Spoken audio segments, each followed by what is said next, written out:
নমস্কার বন্ধুরা, অলৌকিক চ্যানেলে আপনাদের সকলকে স্বাগত জানাচ্ছি। প্রত্যেকবারের মতো আমি আজকেও একটা নতুন টপিক নিয়ে এসেছি। আমি আজকে আলোচনা করব প্রেত সাধক কারা, কাদের প্রেত সাধক বলে, আর প্রেত সাধক হলে তাদেরকে কি হতে হয় সে সম্পর্কেও আমি আজকে আলোচনা করব।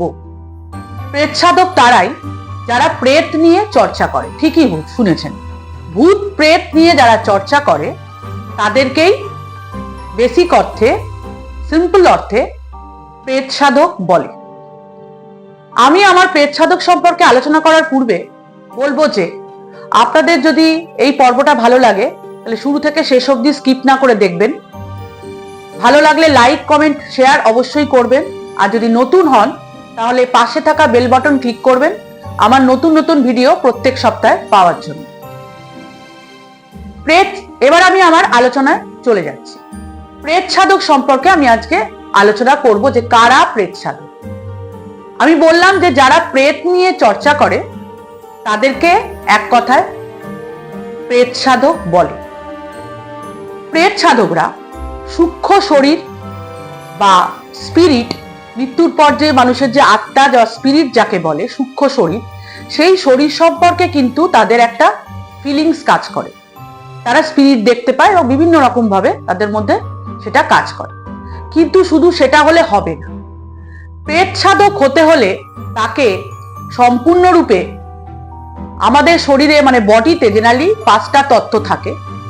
এই পঞ্চতত্ত্বের জ্ঞানের অধিকারী তাদের হতে হবে।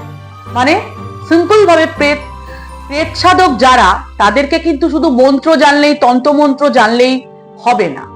তাদেরকে কি করতে হবে না, তাদেরকে আমাদের এই পঞ্চভূতের বা যাকে আমরা বলি পঞ্চতত্ত্ব, যেটা নিয়ে আমাদের পুরো শরীর গঠিত হয়, সেই পঞ্চতত্ত্ব সম্পর্কে, জ্ঞান সম্পর্কে ওয়াকিবল হতে হবে, জ্ঞানের অধিকারী হতে হবে। কি না, পঞ্চতত্ত্ব কি?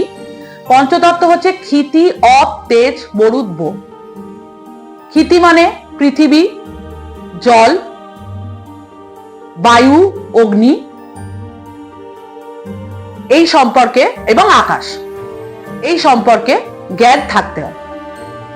এই প্রেত সাধক যারা হবে তাদের কিন্তু অবশ্যই প্রেত সাধকের একটা গুরু থাকতে হবে, প্রেত সাধক গুরু। সে কি করবে?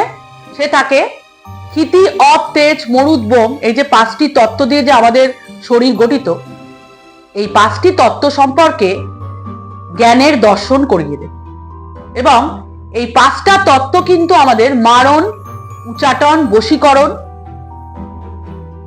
এই সমস্ত যে কাজ হয়, শান্তি পুষ্টির কাজ, এই যে কাজগুলো হয়, এই ক্রিয়াগুলো করতে গেলে কিন্তু 5টা তত্ত্ব, অর্থাৎ আমাদের এই শরীরের 5টা তত্ত্বকে জাগাতে হয়।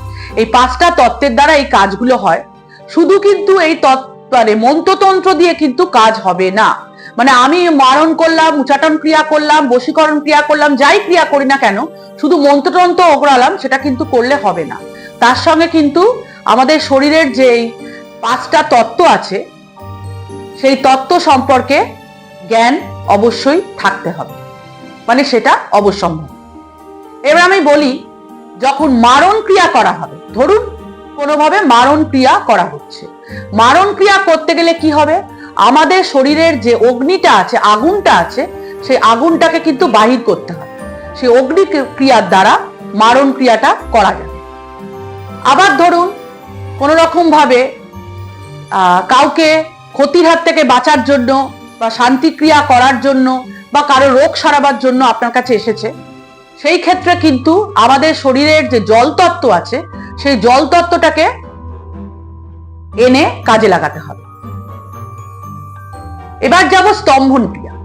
স্তম্ভন ক্রিয়া যদি করতে হয় তাহলে আমাদের 5টি তত্ত্বের মধ্যে যে বায়ু তত্ত্ব আছে, সেই বায়ু তত্ত্বটাকে কিন্তু আমাদের বাহির করতে হবে, সেটার দ্বারা কিন্তু ক্রিয়া করতে হবে। শুধু কিন্তু মন্ত্রতন্ত্র দিয়ে কোনো কাজ হবে না। এই গেল স্তম্ভন ক্রিয়া। এবার বলবো বশীকরণ। কাউকে বশীকরণ করবেন বা বিচ্ছেদ করবেন, সেই ক্ষেত্রে প্রেত সাধকরাদের দরকার। সেই ক্ষেত্রে প্রেত সাধকরা কি করবে? বশীকরণ বা বিচ্ছেদ করতে গেলে আমাদের শরীরের যে আকাশ তত্ত্ব আছে, সেই আকাশ তত্ত্বটাকে বাহির করতে হবে, করে সেই ক্রিয়া করতে হবে।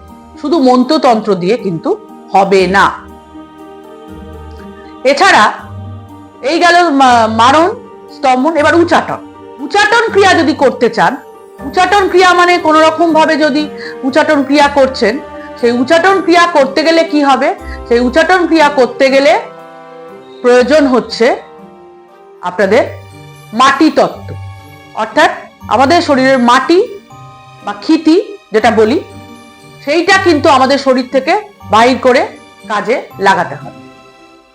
তাহলে এই সমস্ত তত্ত্ব, অর্থাৎ আমাদের শরীরেই কিন্তু এই 5টা তত্ত্বের অবদান রয়েছে। মৃত্যুর পরও কিন্তু এই শরীরে আমরা বিলীন হয়ে যাই।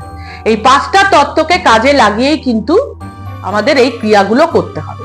শুধু কিন্তু তান্ত্রিককে দিয়ে কাজ করালে হবে না। এসব কাজ করতে গেলে অনেক সময় প্রেত সাধকদের সাহায্যেই কিন্তু কাজ করা হয়।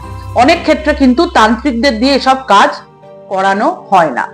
তান্ত্রিকই বলুন বা পুরোহিতই বলুন, এদের দিয়ে হবে না। প্রেত সাধক হতে হবে এবং তাকে একটা গুরু থাকতে হবে, প্রেত সাধকের গুরু, এবং তাকে কি হবে? এই 5টা তত্ত্ব সম্পর্কে জ্ঞান থাকতে হবে। এবং এই কাজ কিন্তু সোজা নয়। এই 5টা তত্ত্বকে কিভাবে কাজে লাগাবে, ঠিক মারণ, ক্রিয়া, উচাটন, এই সম্পর্কে আমি আজকে আলোচনা করলাম যে প্রেত সাধকরা কিরকম হয় এবং তারা মানুষের শরীরের স্পিরিট, সূক্ষ্ম শরীর, এটাকে কিন্তু তারা অনুভব করতে পারে, ফিল করতে পারে। এইভাবে তারা প্রেত চর্চা করে। এই 5টা তত্ত্ব সম্পর্কে যদি সে জ্ঞানের অধিকারী হয়, তবেই সে প্রেত সাধক হয় এবং সেটা তার জ্ঞানটা তাহলে সার্থক হয়। এটাই আমি আজকে বললাম যে প্রেত সাধকরা কিরকম হয়। আজকে আমি এই নিয়ে আলোচনা করলাম। আমার পর্ব যদি ভালো লাগে আপনারা সবাই লাইক, কমেন্ট ও শেয়ার করবেন। আমার বক্তব্য আমি এখানে শেষ করছি। সবাই ভালো থাকবেন। নমস্কার।